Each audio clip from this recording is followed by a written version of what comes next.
All right, Brian Carroll here with Scott Paltos and John Byrd. Going to do a little random roundtable type deal with no planning, off the cuff.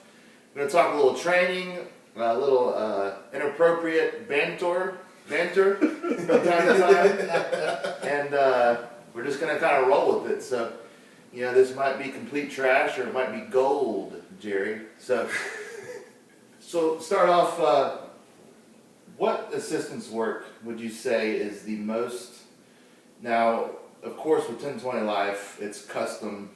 It's tailored to what the lifter needs. But as far as like reliability and all around is good assistance work, what would you say for the squat is like the go-to? If someone said, "Hey, I want to get strong," they're just weak overall, what would you say the go-to for assistance work would be? Well, I think, Brian, that no matter what, there always has to be some type of correlation between a deadlift and squat. Right. I mean, so if you're really looking at focusing on the squat, then at the same time, technically your assistance work could be the deadlift.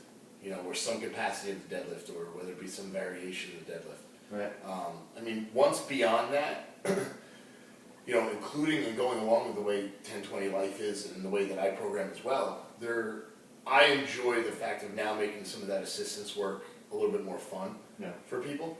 And whether it be some, you know, implementing some type of strongman, implementing some type of, you know, odd object lift that, you know, is again a little bit more geared towards lower body, low back, hamstring, glute, hip strength. We're gonna have a little bit more fun with it, you know, and keep people involved.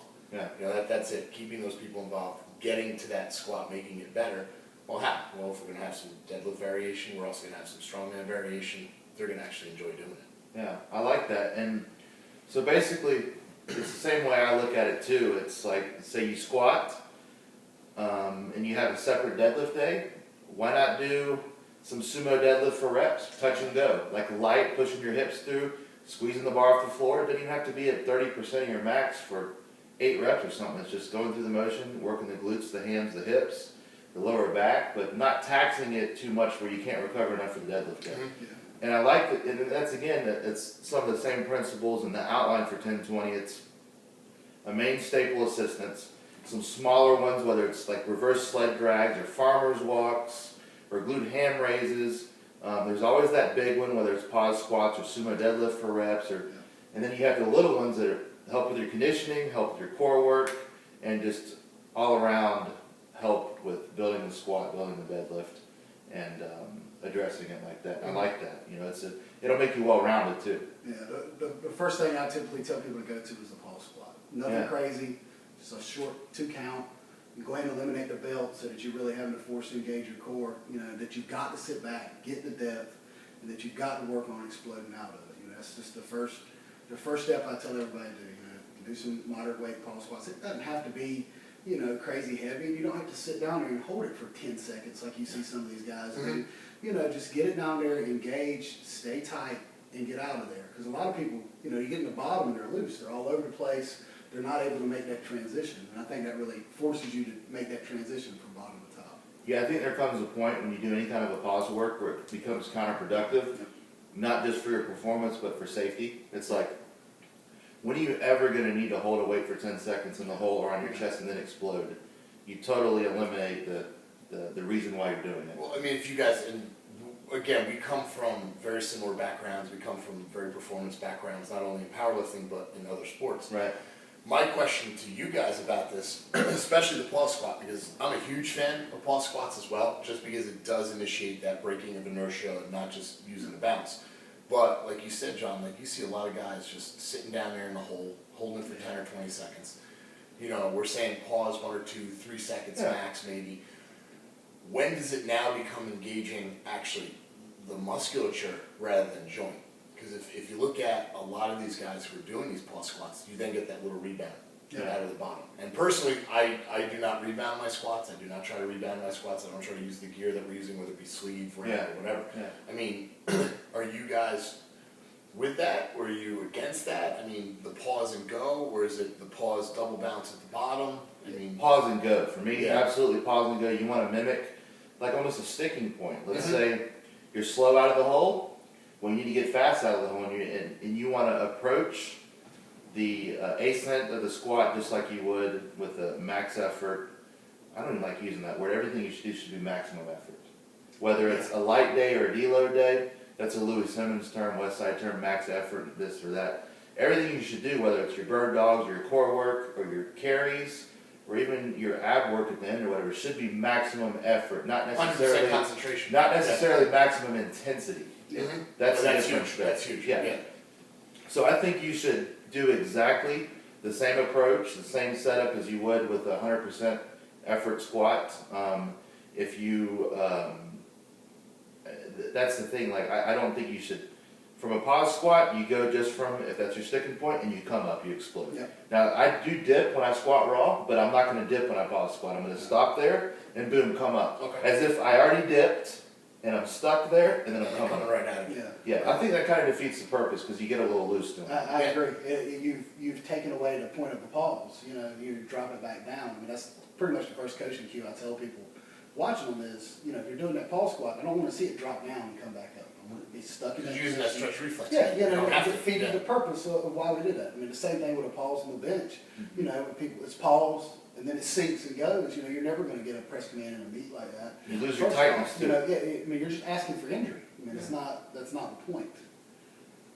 I mean, I agree wholeheartedly with you guys. I mean, it's coming from the other arena of more of the fitness background. I guess you want to say the fitness competitions. I don't want to use that word. I can't use that word. That'll probably get me in trouble if I say it starts with a C and ends with a T. So what I like Cats? Cat. Yeah. 2 words. It's a conjunction. You got a fetish for cats that we need to know about? We How about with cats? I mean, after getting mounted by both your dogs yesterday, I feel that you now realize I'm a dog person. They don't have cat dicks, that's for sure.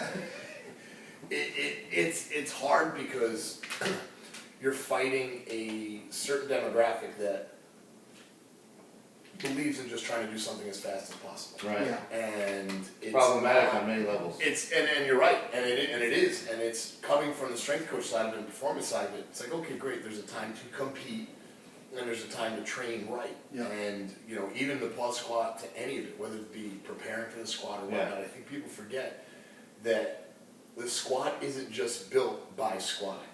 Yeah. You know, the pause squat doesn't just get better and learning how to break from that hole by just pause squatting. You know, I think initiating the idea and getting it and drilling it into people's heads, like if your fucking hamstrings aren't strong and your hips aren't strong, well, you're not going to be a good squatter. Right. You know, True. and maybe this segues into the next conjunction of us talking about mobility. Yeah. You know, if my depth is at parallel and that's what I can get to right now, well, guess what? That's where I'm going to have people squat to. Yeah. Safely. Yeah. You know, it doesn't mean I need to spend, 2 hours on mobility. You can just be just a little bit while you're warming up and get a little bit better Yep. each time, a little lower, and then, I mean, if you got, a X-Fit competition, or you got a powerlifting competition, or a strongman, you got to be able to get where you need to be by the time the competition comes. So, like for me, I'll give an example. When I started squatting again after my back injury and the rehab, I literally was like 2 feet high squatting. I lost an ankle mobility, my shins were super tight, my upper back, I lost all my thoracic rigidness, and so I was rounding really bad. I didn't have good mobility to keep it locked in. It would just round over, and my hip mobility was gone. So little by little, instead of just saying I'm going to stretch every day and I'm going to go from 0 to 60 in 1 week, no, it was like each week got a little better. I would evaluate each session. I would look back. Upper back is good. I'd open it up with some deep breaths over my head, get my arms back each time before I'd squat, and little by little I would keep it locked in. My wrist wouldn't get so soft when I was squatting. I'd have it locked in, and each week I'd work it down, whether it was an inch or half an inch each time, and I would just progressively have a long-term plan for it. And by 2 months later, I was in there where I needed to be and approaching competition depth with the weights that I needed to be. Comfortably. Yes. And it took time. And if I would have said, I'm already a month in, I'm still 2 inches high, this sucks. No, it takes time. You got to adjust each training session. If you need to do a little bit of goblet squats with a little bit of hip mobility, or even some of the, mobility, daily workouts or whatever you need to do every once in a while, that's cool, but to blindly just go about and say, I need to get my shoulders hypermobile and I need to get them really Well, flexible. there's no generic code. There's no Yeah. generic code. And looking at the three of us, okay, so the two of you are similar of build, but then I'm kind of the little runt out of the three of us, you know. But at the same time, I'm not small. Right. So, but for each of us, we each have our own deficiencies. Mhm. You know, that doesn't mean that we're gonna each do the same program Yeah. the same exact way. You know, and I think that's the 10-20 life. Custom. It's custom. Yeah. You know, the way we program. Even the warm-ups. It's custom. And has some mobility in there, but it's like, you need little hip mobility, do some goblets, do some hip airplanes. Your pecs are super tight where you can't get in the right position, you're gonna pull them. Do some band flies, do some push-ups, deadlifts. Practice the lifter's wedge with an empty bar, or do some McGill pull-ups, or do some, fat man inverted rows or something. Because you're right, because you would think Jonathan being the biggest out of us, he's got the best hip mobility, compared to me at least. He can get right down, no problem, and fast. Me, it's like I have a pair of briefs on every time. But you come to that point where it's a pain in the butt sometimes for me to worry about getting depth with 500-600 pounds, but I'm so tight that when it comes to 1,000, 1,100, 1,200 Still pounds, the same. it's perfect and it's right up my alley. Yeah. Because I'm so tight that I have like built-in springs. Yeah. And I've never injured a hip. Well, I'm squatting today. I should have said Not that. good, not good. Not good. Never injured a hip, never injured a leg while squatting. It's because I'm so tight and I'm locked in Yeah. to go. And it may not look cool when I'm warming up with 135 and 225, but what does that matter? Yeah. You know what I mean? And that's the point. It fits what you're trying to do. Right. It fits, you're not concerned with, can I get depth at 135? I want to be, my form exact, everything is tight. If I'm a little high at that weight, so what? My Yeah. goal is to squat 1,200, not 135. It's like a fighter warming up, hitting the pads. Yeah. And you saying, man, what is that? He He doesn't looks even slow. look good. He looks Then he slow. goes out there and demolishes his opponent. Yeah. Because that isn't a time to show off. That isn't a time where anything counts. Exactly. You use it as a warm-up, it's a means to an end. And you get out there on the platform, that's when it counts. If you're this high and you hit the pads like a sissy in the background or what, in the back room warming up, it don't matter if you go out there and what you do works. That's all that matters at the end of the day. Yeah. Within reason. Yeah. Yeah, yeah. Well, it's talking, going back to what we started with.